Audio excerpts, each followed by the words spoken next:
Mummy, मैं जंगल जा रही हूँ लकड़ियाँ काटने के लिए। ठीक है बेटा, आराम से जाना संभल कर। राधिका एक गरीब माँ बाप की बेटी थी। उसके पिताजी के कमाई से उसका घर खर्च ठीक से नहीं चल रहा था। इसलिए राधिका जंगल से लकड़ियाँ काट कर बाजार में बेचती तो उसका घर खर्च ठीक से चल पाता। राधिका की उम्र 21 साल हो गई थी। उसके माता पिता को उसके शादी की चिंता होने लगी। उन्होंने सोचा कि बिना पैसों की बेटी की शादी कैसे करेंगे, पर राधिका को अपने शादी की कोई फिक्र नहीं थी।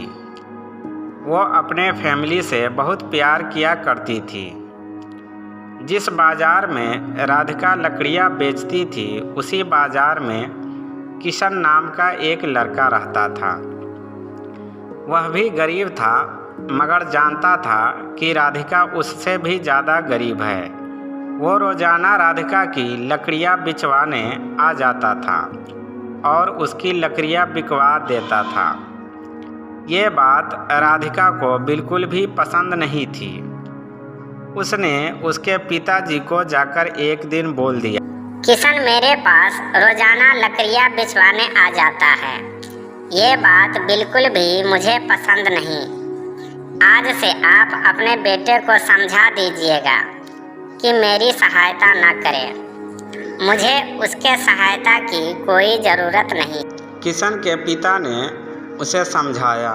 अगले दिन राधिका लकड़ियाँ लेकर बाजार पहुंचती है, मगर किशन उसके पास लकड़ियाँ बिचवाने नहीं आया। इस कारण से राधिका की लकड़ियाँ ज़्यादा नहीं बिकी। बहुत देर हो गई, मगर उसकी लकड़ियाँ नहीं बिकी। देर से घर पहुंची तो उसके पिताजी बीमार थे और उसकी मम्मी रो रही थी। उसकी मम्मी बोली, बाजार से आने में देर कैसे लगी? हम लोग तुम्हारा ही इंतज़ार कर रहे थे। तुम्हारे पिताजी को हॉस्पिटल में लेकर जाना है। इनकी तबीयत बहुत खराब है। राधिका ने देखा कि रास्ते पर तो कोई तांगे वाला नहीं है। उसको कोई रास्ता नहीं सूझ रहा था। तभी उसको किशन की याद आई। अरे हाँ, किशन के पास जाती हूँ, वो मेरी मदद ज़रूर करेगा। ये कहकर वो किशन के घर गई और ज़ोर ज़ोर से उसके दरवाजे को खटखटाने लगी। किशन दरवाज़ा खोला। अचानक से राधिका को अपने दरवाजे पर देखा। किशन ने पूछा, क्या हुआ राधिका, इतनी रात को तुम यहाँ क्यों आई हो? राधिका रोते हुए बोली, मेरे पिताजी की तबीयत बहुत खराब है। उन्हें हॉस्पिटल लेकर जाना है, मगर कोई भी तांगे वाला नज़र नहीं आ रहा। प्लीज़ तुम मेरी मदद करो। किशन ने अपने पिताजी के सब्जी के ठेले को लिया और साथ में अपने एक दोस्त को राधिका के पिताजी को हॉस्पिटल में लेकर गए। करीब 2 घंटे के बाद उसके पिताजी का इलाज हुआ और डॉक्टर ने कहा, मैं कुछ दवाइयाँ लिख कर दे देता हूँ, मगर ये दवाइयाँ इनको अब जिंदगी भर खाना पड़ेगा। मैं दवाइयाँ लेकर आता हूँ, आप सब यही इंतज़ार करिए। और किशन दवाइयाँ लेने चला गया।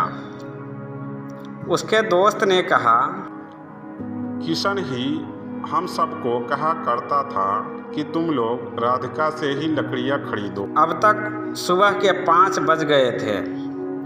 किशन ने अपने दोस्त से कहा कि तुम ठेला लेकर घर पहुँचो। पिताजी को उनके घर तक पहुँचाकर आता हूँ। राधिका सोचने लगी कि किशन ही मेरी हमेशा मदद करता है और वह मुझसे प्रेम भी करता है। तब तक वह सब घर पहुंच गए थे और उनको घर छोड़कर किशन वापस आने लगा तब राधिका ने उसे रोका और कहा, अब मैं समझ गई हूँ, मुझे भी तुमसे प्रेम हो गया है और मेरा मन भी नहीं लगता बाजार में तुम्हारे बिना लकड़ियाँ बेचने में। तो तुम आ जाना मेरी लकड़ियाँ बिकवाने। और क्या तुम शादी के बाद भी मुझे लकड़ियाँ बेचने बाजार में भेजोगे? किशन ने कहा, मैं तुम्हें हमेशा खुश रखूँगा और तुम्हारे परिवार वालों का भी हमेशा ख्याल रखूँगा।